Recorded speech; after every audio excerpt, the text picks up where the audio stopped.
الحمد لوليه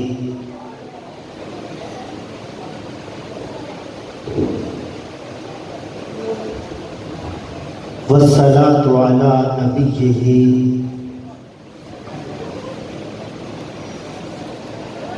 أما بعد فأعوذ بالله من الشيطان الرجيم بسم الله الرحمن الرحيم إنما يخشى الله من عباده العلماء صدق الله العظيم وصدق رسوله النبي الكريم الأمين قال النبي صلى الله عليه وسلم العلماء ورثة الأنبياء أو كما قال النبي صلى الله عليه وسلم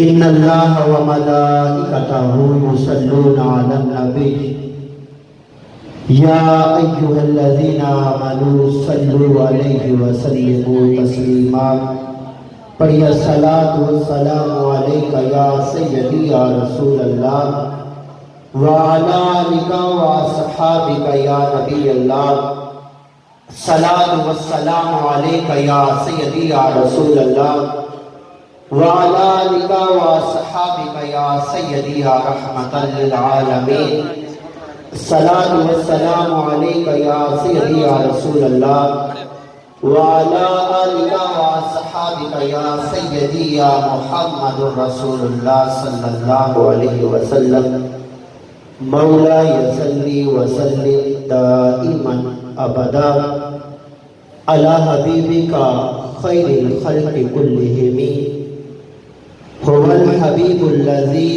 ترجى شفاعته لكل حول من الأهوال المقتحم مولاي صلی وسلم دائما ابدا على حبیبک خیر الخلق كلهم اے خدا این جامعہ قائم بدار اے خدا این جامعہ قائم بدار فیض این جاری شود لیل و نہار اللہ جل جلالہ کی حمد و ثنا اس کے محبوب لامکان حبیب کبریاء احمد دوسرا حضرت محمد مصطفیٰ صلی اللہ علیہ وسلم کی بارگاہ میں نذرانہ درود و سلام پیش کرنے کے بعد ارباب فکر و دانش وارثان منبر و محراب میں آپ کا بے حد مشکور ہوں کہ آپ نے بندہ ناچیز کو اس اہل سمجھا کہ آپ کے سامنے لب کشائی کر سکے اور اللہ خالق کائنات کا کروڑ بار احسان ہے کہ اس نے آج ہمیں ایک عظیم مفکر ایک عظیم محدث اور ایک ایسے مفتی اعظم کی یاد میں بیٹھنے کی توفیق عنایت فرمائی کہ جن کا ذکر میرے اساتذہ بھی بڑے فخر سے فرمایا کرتے تھے۔ قبلہ شاہ صاحب نے روایت بیان کی، واقعہ بیان کیا کہ میرے استاد محترم شیخ الحدیث جامعہ فریدیہ ساہیوال قبلہ ڈاکٹر مفتی مظہر فرید شاہ صاحب لاہور تشریف لائے۔ قبلہ مفتی اعظم مفتی عبدالقیوم ہزاروی صاحب نے انہیں نصیحت فرمائی۔ تو جب ہم ان کے پاس مسلم شریف کا سبق پڑھا کرتے تھے تو اس بات کو قبلہ ڈاکٹر صاحب بڑی تاکید کے ساتھ فرمایا کرتے تھے۔ ہمارے کچھ ساتھی سبق میں لیٹ آیا کرتے تھے، سبق کو اہمیت نہیں دیا کرتے تھے، تو انہیں سمجھانے کے لیے میرے استاد محترم قبلہ ڈاکٹر مظہر فرید شاہ صاحب انہیں مخاطب ہو کے فرمایا کرتے تھے کہ بچوں سنو، دین کا یہ جو درد ہے نا تمہیں ایک وقت پہ پتا چلے گا۔ انہوں نے یہی واقعہ بیان کیا کہ میں جامعہ نظامیہ لاہور میں قبلہ مفتی عبد القیوم ہزاروی سے ملنے گیا تو تب مجھے دین کے درد کا یہ سوز ملا. ہم نے سوال کیا کہ قبلہ وہ کیسے ملا؟ مفتی اعظم مفتی عبد القیوم ہزاروی سے ملنے کے لیے قبلہ ڈاکٹر صاحب سیدھا شرف فرماتے ہیں جب میں ملنے گیا تو انہوں نے فرمایا شاہ صاحب آج تم لوگوں کو دین کے مسائل بتانے کے بجائے مجھے دیکھنے آ گئے. کتنا اچھا تھا کہ تم اپنی مسجد پہ بیٹھ کے لوگوں کو دین کے مسائل بتاتے. قبلہ مفتی اعظم کی یہ بات سن کر قبلہ ڈاکٹر مظہر فرید فرمایا کرتے تھے تب سے لے کر آج تک میں نے صرف اور صرف دین کی تدریس کو ترجیح دی کہ ایک مفتی کی یہ سوچ ہونی چاہیے, ایک مفتی کا یہ پیغام ہونا چاہیے کہ اس کا مرنا جینا, اس کا اٹھنا بیٹھنا صرف دین کی خاطر. اور آج یہی پیغام, یہی سوچ اور یہی فکر مفتی اعظم مفتی عبد القیوم ہزاروی کا ایک کردار ہے. قبلہ امیر المجاہدین ایک واقعہ بیان کرتے ہیں کہ جب مشرف دور میں مفتی عبد القیوم ہزاروی سے کہا گیا کہ میں تمہارے مدارس تمہارے ادارے بند کر دوں گا المختصر, تو مفتی اعظم پاکستان بلکہ میں یہ تو کہوں گا مفتی اسلام, کیونکہ آج اگر بلصغیر میں اسلام کا یہ سکیچ اور چہرہ ہے تو ان مجاہدین کی کاوش کی وجہ سے ہے, ورنہ اسلام کا یہ سکیچ یہ چہرہ مسخ کر دیا جاتا, اس کا اصل روپ باقی نہ رہتا, تبدیل کر دیا جاتا اور گھر گھر میں یزیدی سوچ ہوتی. ان مفتی اعظم پاکستان کے کردار کی وجہ سے آج حسینی سوچ کو بقا مل رہی ہے, حسینی کردار کو بقا مل رہی ہے.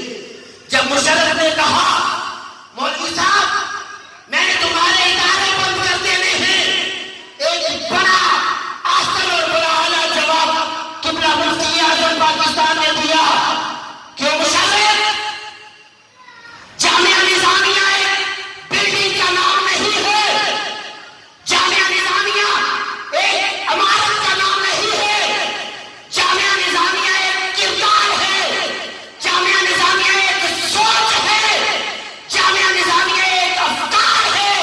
تم بلڈنگ پہ تو قبضہ کر سکتے ہو لیکن عبد القیوم ہزاروی کی سوچ تم عبد القیوم ہزاروی کے کردار کو نہیں مٹا سکتے. یہ عبد القیوم ہزاروی اگر ایک درخت کے نیچے بیٹھ جائے گا تب بھی اسی طرح دین کا کام کرتا رہے گا. اور میرے دوستو یہ جو جامعہ ایان القرآن ہے یہ بھی فیضان ہے مفتی اعظم مفتی عبد القیوم ہزاروی صاحب کا کہ انہوں نے ان علماء کی شکل میں ہمیں نایاب ہیرے دیے اور وہ ان کا فیض قیامت تک جاری و ساری رکھیں گے. اور میں انہی الفاظ کے ساتھ اجازت چاہوں گا کہ اگر آپ نے مفتی عبد القیوم ہزاروی کا زندہ و جاوید فیض دیکھنا ہو, ہمارے معاشرے میں فیض کے لیے کرامات کو تسلیم کیا جاتا ہے, خدمات کو نہیں. یہ ہمارے سنت کا رویہ ہے کہ کسی کا فیض دیکھنے کے لیے اس کی کرامت دیکھا کرتے ہیں, اس کی خدمات نہیں دیکھا کرتے. یہ ہماری بدبختی ہے. کسی کو ولی ثابت کرنے کے لیے اس کی دین کی خدمات کو دیکھا کرو کہ اس نے دین کے لیے کیا کام کیا ہے, اس کے سینے میں دین کا درد کتنا ہے, اس کی کرامات کو نہ دیکھا. اگر پھر بھی تمہیں کرامات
زندہ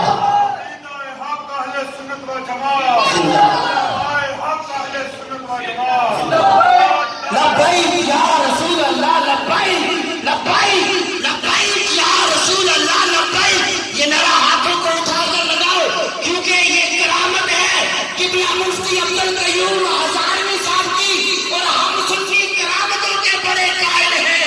لبیک لبیک یا رسول اللہ لبیک لبیک لبیک یا رسول اللہ لبیک لبیک لبیک یا رسول اللہ لبیک. تاجدار ختم نبوت قبلہ شاہ صاحب فرما رہے تھے کہ کسی کے درد کا اگر اندازہ لگانا ہو تو اس کے شاگردوں کو دیکھو. کسی کے درد کا اگر اندازہ لگانا ہو اس کی صحبت میں بیٹھنے والوں کو دیکھو. کسی کے درد کا اگر اندازہ لگانا ہو اس کے ساتھ تعلق والوں کو دیکھو. اگر مفتی عبد القیوم ہزاروی کا کردار دیکھنا چاہتے ہو میں کہتا ہوں آؤ اس دور میں شیخ الحدیث حافظ عبدالستار سعیدی صاحب کو دیکھ لو. میں کہتا ہوں آؤ اس دور میں بابا جی امیر المجاہدین خواجہ حسین رضوی کی کاوشوں اور محنت کو دیکھ لو. تمہیں حافظ عبد القیوم ہزاروی صاحب کے کردار اور ان کے افکار اور ان کے مقام کی سمجھ آ جائے گی. میں انہیں الفاظ کے ساتھ گزارنا چاہوں گا کہ یا اللہ یہ جو فیض ہے قبلہ مفتی اعظم پاکستان کا اس کا ایک چھوٹا سا ذرہ تو نے ہمیں ہمارے اس گاؤں میں عطا کیا. میرے باری تعالیٰ فیض ہی جامعہ قائم بدار مولا ان کے اس فیض کو ہمیشہ قائم و دائم رکھنا. فیض ہی جامعہ قائم بدار فیض ہی جامعہ قائم بدار میرے مولا اس جامعہ کے فیض کو تا قیامت اسی طرح قائم و دائم فرمانا. اور یہ جامعہ بھی قبلہ مفتی اعظم کی کرامت ہے کیونکہ قبلہ مفتی اعظم کی اس کاوش سے ہمیں حافظ علامہ مولانا آصف رضوی صاحب نے اور انہوں نے ہمیں یہ فیض دیا. اللہ تعالیٰ ان کی زندگی میں ان کے عمل میں اور ان کے علم میں اور مزید برکت عطا فرمائے. میرے دوستو یہ شخصیت ہم ان کے سالے ثواب کے لیے نہ بھی بیٹھے تو کوئی انہیں فرق نہیں پڑتا کیونکہ ان کے بارے میں رب کائنات کے محفوظ فرماتے ہیں عالم العلماء. لوگوں یہ جو علماء ہے نا یہ علماء مجھے نہیں دیکھو میں جن کا خادم ہوں. یہ جو علماء ہے ورثۃ الانبیاء یا نبیوں کے وارث ہیں. آج کوئی کسی کا وارث ہو تو بڑا نو دیکھا اور بڑا چوڑا ہو کے ٹوٹتا ہے کہ میں فلاں کا وارث ہوں. فرمایا یہ جو عالم ہے جن کی زندگی کے سارے لمحہ کالا کالا کی صدائیں پڑھاتے ہوئے گزرے, جن کی زندگی کے کم و بیش 50 سے اوپر سال رسول اللہ کی حدیث کا درس دیتے ہوئے گزرے, یہ وارث ہیں. اور جن کا وارث ہوتا ہے نا بندہ, وہ پھر اپنے وارثوں کو بے وارث نہیں. جن کا وارث ہوتا ہے وہ اپنے وارثوں کو بے وارث نہیں چھوڑتے. یہ نبیوں کے وارث ہیں, تیرے اور میرے مل بیٹھنے کی محتاج نہیں ہے. کیونکہ ان کے اگر آپ شاگردوں کو دیکھو تو میں کہوں گا کہ صرف پاکستان میں اگر تم حساب لگا لو تو یہ ہزاروں کی تعداد میں ملے, اور پوری روئے زمین پہ دیکھو تو یہ کروڑوں کی شکل میں ملے گی. جن کے شاگرد قرآن و حدیث کی شمع کروڑوں کی شکل میں جلائیں گے, تو پھر ہم اگر نہیں بھی بیٹھیں گے تو انہیں کیا فرق کرتا ہے. دعا ہے کہ اللہ خالق کائنات ہمیں ایسے اللہ والوں, کیونکہ اللہ والوں کا معیار بڑا عجیب ہمارے معاشرے میں ہو گیا. جمعہ میں موضوع یہی چل رہا تھا, آپ دوران گفتگو شاہ صاحب تشریف فرمائے, علماء تشریف تک فرمائے. صرف ایک سعادت سمجھتے ہوئے بات کروں گا کہ ہمارے معاشرے میں ولی کا سکیچ اور ولی کی ایک پہچان بڑی عجیب ہے. جس میں ریتیں بڑی رکھ لی وہ ولی ہے, جس کے پیچھے 8-10 ملانگ وہ مدکیر سے لے کر چل رہے ہیں وہ ولی ہے, جس کے سر میں خاک ہے باقی پیٹی کا پتہ نہیں ہے وہ ولی ہے. یہ ولی کا معیار نہیں ہے. یہ ولوں کا معیار تو ہو سکتا ہے, ولی کا معیار نہیں. ولی کا معیار ہونے کے لیے ولی کو رسول اللہ صلی اللہ علیہ وسلم کے دین کے پہرے دار ہونا ضروری ہے، رسول اللہ صلی اللہ علیہ وسلم کے دین کا چوکیدار اور نوکر ہونا ضروری ہے۔ اگر ولی رسول اللہ صلی اللہ علیہ وسلم کے دین کا پہرے دار اور دین کا وفادار نہیں ہے تو وہ ولی نہیں ہے۔ اور اگر دین کے وفادار دیکھنے ہیں تو مفتی عبدالقیوم ہزاروی سے بڑھ کر دین کا وفادار میری نظر میں نہیں۔